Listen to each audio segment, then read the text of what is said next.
Winnipeg hadn't been shut out all season until they encountered the Dallas Stars, falling behind 2-0 and somehow just not finding the exact shooting angles and those much needed goals, whether it was the power play or even strength. We'll dive into all of that on tonight's episode of Locked On Winnipeg Jets.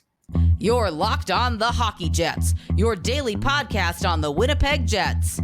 Part of the Locked On Podcast Network, your team every day.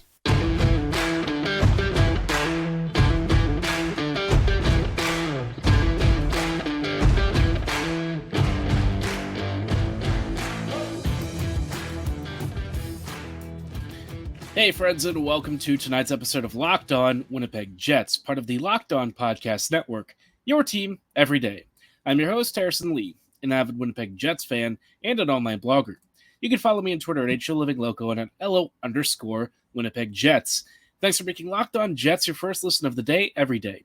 If you like what you're hearing, be sure to like, follow, and subscribe on all of your favorite podcasting platforms and YouTube. Doing so, of course, is always free of charge and ensures you never miss another episode. Most of all, though, we just love and appreciate your support. Tonight's episode is brought to you by Sleeper. Download the Sleeper app and use promo code LOCKEDONNHL to get up to a $100 match on your first deposit. Terms and conditions apply. See Sleeper's terms of use for details. Now, like I said, obviously the Jets just finished wrapping up their game against the Dallas Stars, and unfortunately, the Jets actually got shut out, which is something we haven't said this year. Despite, trying to will a goal past Jake Oettinger and the Dallas Stars, Winnipeg fell a bit short. This is one of those games where I wouldn't say the Jets were necessarily bad. Dallas did actually have the overall edge in this game, whether it was in total play and certainly on the score sheet. But, it was a very tight margin sort of affair. The Jets really struggled to find those scoring opportunities. When they finally did get something down low that was dangerous, they either fired it at a goalie in terms of hitting Oettinger, right, or they hit a body, or they just missed completely. So it was a very tight game, one of those games that's very much decided by close margins, and the Jets really struggled on the power play, right? Dallas is going to be one of those teams that at even strength is going to try and suffocate you. So when you have a special team situation, you've got to use that to your advantage. And the Jets had 2 5-on-3 power plays and scored 0 goals out of it. So I feel like we've talked about the power play a lot this year. This game, it was very frustrating, right? Because the 5-on-3 power plays, I think, showcase one of the critical issues with the Jets' puck movement. And it really isn't when you're moving the puck. It's when you're not moving the puck, right? Sometimes that off-the-puck movement is one of the most crucial parts of how you open up space and create lanes. Otherwise, if you're just standing there and waiting for your opponent to make a mistake, they're going to not be the ones who blink first, right? The Jets actually gave up a couple of shorthanded opportunities, and quite frankly, in the 5-on-3, I don't know that Oettinger ever really looked like he was in danger. So this was a tough loss. I really feel like the Jets, I'm not going to say that they should read too much into it, but certainly on the special team side of things, I think Winnipeg is going to want to try and diagnose why this power play is so bad. I can tell you right off the bat, the lack of movement and the waiting for something to happen, that is one of the biggest issues. Now, I don't know if that's a product of instructions that the power play is being given. I don't really understand that side of things so much, in part just because I don't imagine that any coach is telling the Jets skaters to stand there and wait for a pass reception. There's no way that the lack of movement is something that is actively enforced. There has to be some sort of either miscommunication or misunderstanding of how to execute some sort of plan here where the Jet skaters just aren't finding it. Because when they do actually move the puck and they do have rotations and stuff, the Jets can be really dangerous. I think that really good seam goal the other night from Cole Perfetti is a great example of what happens when you draw and bait the PK, you stretch that diamond really quickly, and you open up a great shooting lane for the man advantage. The Jets only needed 6 seconds to score on that one, so why can't they score against Dallas with a 5-on-3? The truth is, for as good as the Stars' PK is, the Jets just had to do better, and they really didn't. The lack of of penetration offensively, the stifled shooting and passing lanes, and the Jets just not really being up to snuff on numerous occasions kind of left the team a little bit high and dry. It was a frustrating game, and I think it's one of those where you're going to look at the tape and feel that Winnipeg was probably owed at least a goal or two, but you can say, well, maybe the refs missed another call. Honestly, I would have just declined the power play because I feel like the Jets at even strength were better than they were on the power play. So, yeah, a tough loss, not one that is anything to really be like super upset about, but I will say it was a really annoying game. That's kind of how I would characterize it. It irritated me to watch. And I'm sure for the Jets players, it was probably really irritating to struggle to find any sort of pay dirt. Another game where the Jets just, the special teams really let them down. We haven't said that a lot this year because the even strength scoring has usually done enough to pick up the slack. It was one of those times where that wasn't the case. So before the playoffs roll around, the Jets are really going to want to figure that side of things out. I know Vilardi's coming back soon. I was really hoping it was going to be this game. Unfortunately, that wasn't the case. Gabriel is testing on a new brace and is likely to come back against the Oilers. But at least for this game, right, I think his lack of presence in this game was really felt. And, of course, the Jets did try to do some line blendering stuff late. Unfortunately, they just came up a bit short, and they weren't really able to find the combination that I think they were really looking for. I will say having Ehlers with Connor and Scheifele for a bit was, as expected, very bright. Moving Iafallo down to the fourth line, I felt like was perhaps a little bit drastic, but I mean, it is what it is, right? When you're desperate and trying to find something, you occasionally throw all caution to the wind and try to rearrange stuff based on what you're hoping spark some chemistry. I don't know if Perfetti, Nemestikov, and Barron is the second line combo I'd go with, but it is what it is. At least for the bits that we saw of Scheifele, Ehlers, and Connor, they looked real fun together. So hope that Vilardi comes back this week. If he does, I think that'll at least help out the top six a lot and hopefully help out the power play with another scoring option. Now, I do want to focus a little more on the special teams in a little bit and why the Jets really need to focus on this over the next few months. But before we go any further, though, I did want to shout out our friends and partners at Sleeper. A new NHL season brings all sorts of possibilities. Mark Scheifele could score 50 goals. The Jets could hoist the Stanley Cup. And you could win big by playing Daily Fantasy Hockey on Sleeper, the official daily fantasy app of the Locked On NHL Network. Sleeper is our number one choice for daily fantasy sports, and especially daily fantasy hockey, because with Sleeper, you can win 100 times your cash in daily fantasy hockey contests. For those of you who are stats obsessed and who are really big tracking nerds, this is an ideal time to really test your knowledge. Think, Crosby, McDavid, Ovechkin, Scheifele, Hellebuck, Vasilevsky, and any number of elite players like Makar and Fox better than Sleeper's projections. This is your chance to find out. All you have to do is get the projection greater or lesser than Sleeper's projections, and if you get it for stuff like goals, assists, plus or minus, or so many more other stats categories, you can win big. If you want to win 100 times your cash, you've got to get 8 of these stats categories correct. That's right, 8 stats categories to win 100 times your cash. So start paying attention and win big. Use promo code LOCKEDONNHL and you'll get up to a $100 match on your very first deposit. Terms and conditions apply. That's code LOCKEDONNHL. See Sleeper's terms of use for details and locational availability.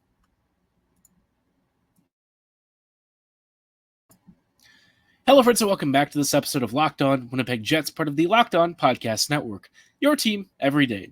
Everydayers, thank you for joining us in tonight's episode as we need to spend some time talking about Winnipeg special teams because, unfortunately, I think it was put on blast in this game against the Stars where, look, right, the Jets at even strength weren't amazing. They were very close to the Stars, but they did fall short in a number of key moments. But the real culprit of this game, of course, is the power play. Before we talk about why it's especially frustrating, I did want to let you know about something really cool that the Locked On Sports Network is doing. We have launched the first ever national sports 24/7 streaming channel on YouTube. Locked On Sports Today is here for you 24/7, covering the top sports stories of the day with our local experts from Locked On and our national shows covering every league. Go to Locked On Sports Today on YouTube and subscribe to the first ever national sports 24/7 streaming channel, again on YouTube. Now, circling back to the special teams, right? The Jets, I think, are one of those teams where, we're watching a really good, really decent team, but we're also watching a team that's not good enough to where it can always outrun one of these big weaknesses, right? Hellebuck can occasionally make up the difference, and I think we've seen that more recently with him, where, if the Jets were sagging at 5v5, here he came to bail the team out.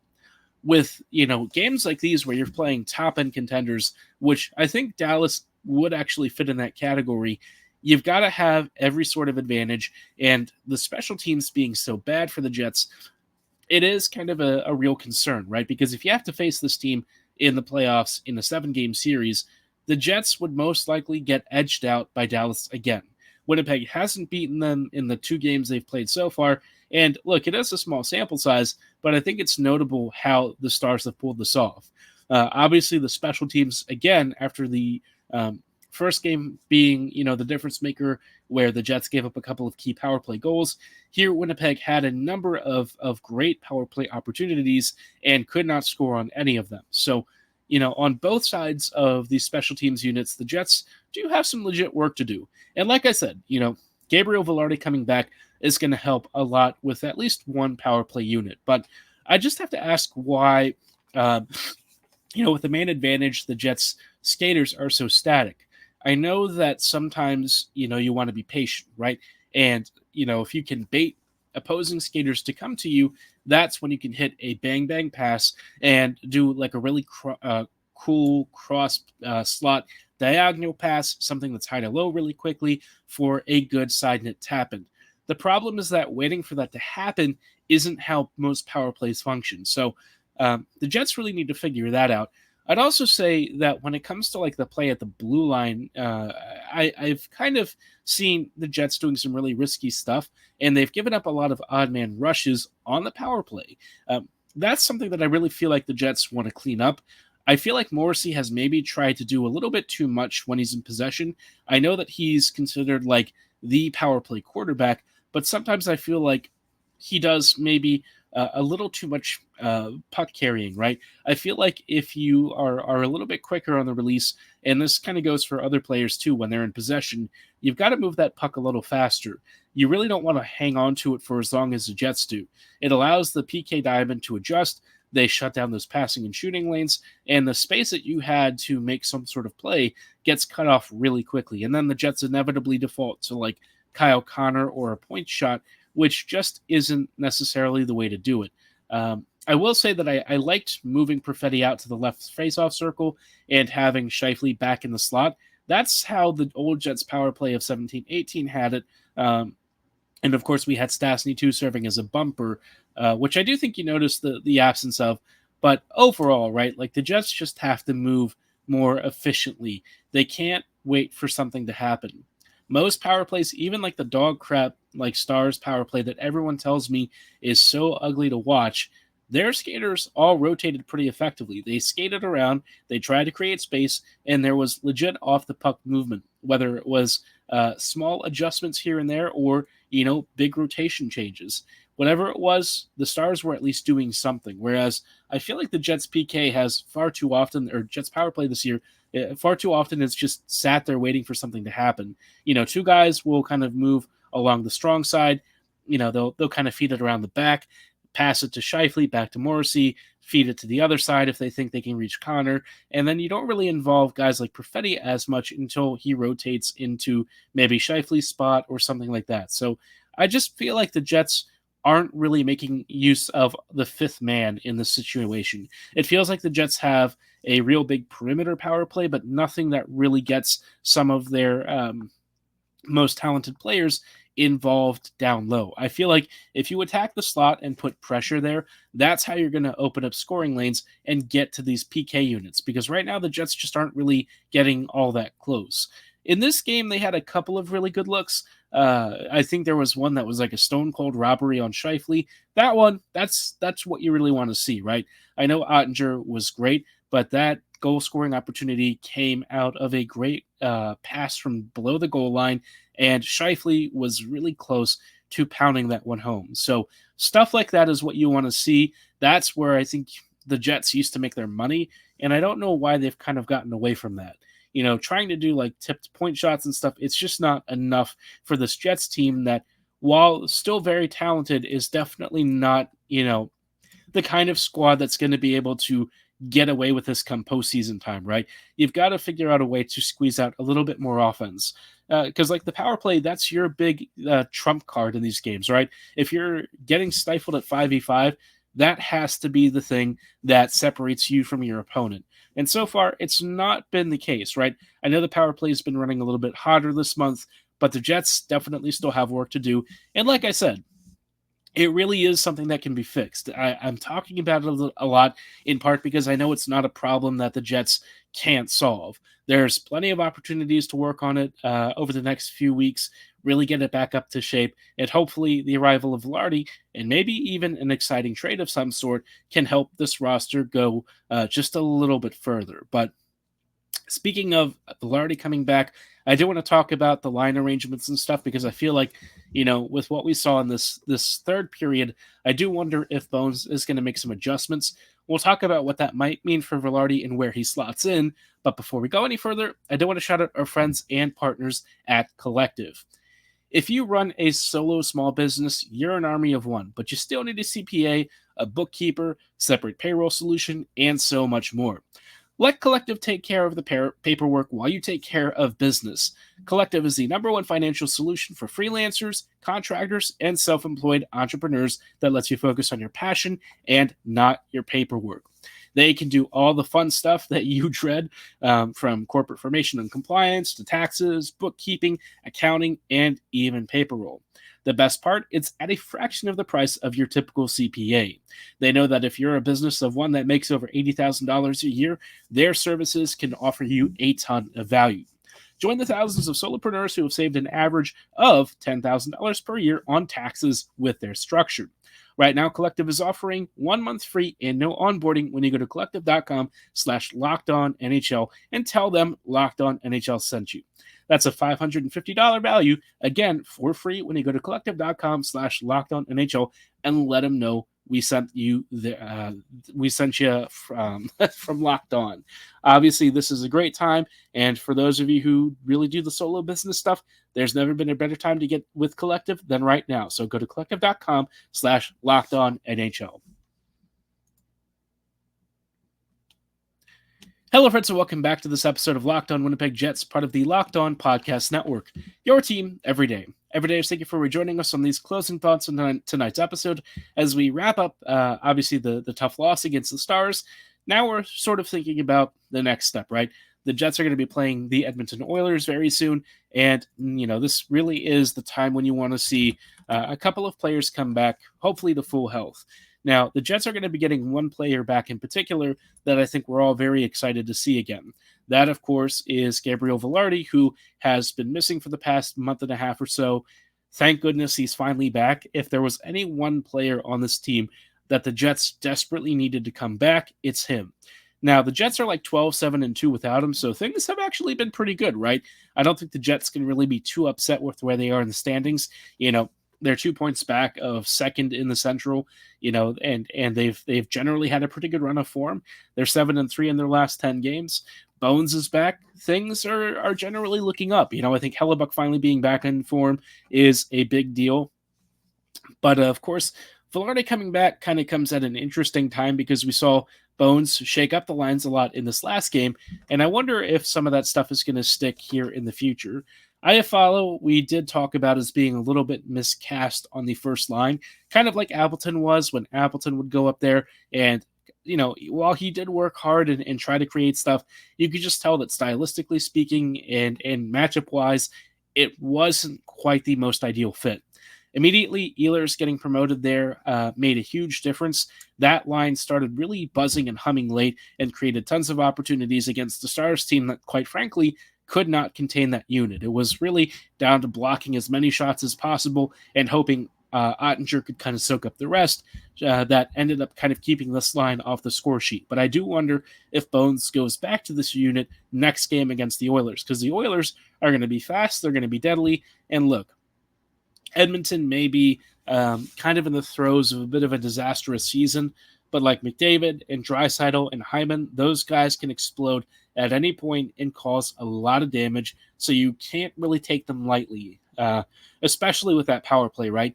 You say what you will about that team and their players, they still have a ton of elite star power that unfortunately the Jets don't quite have as much of.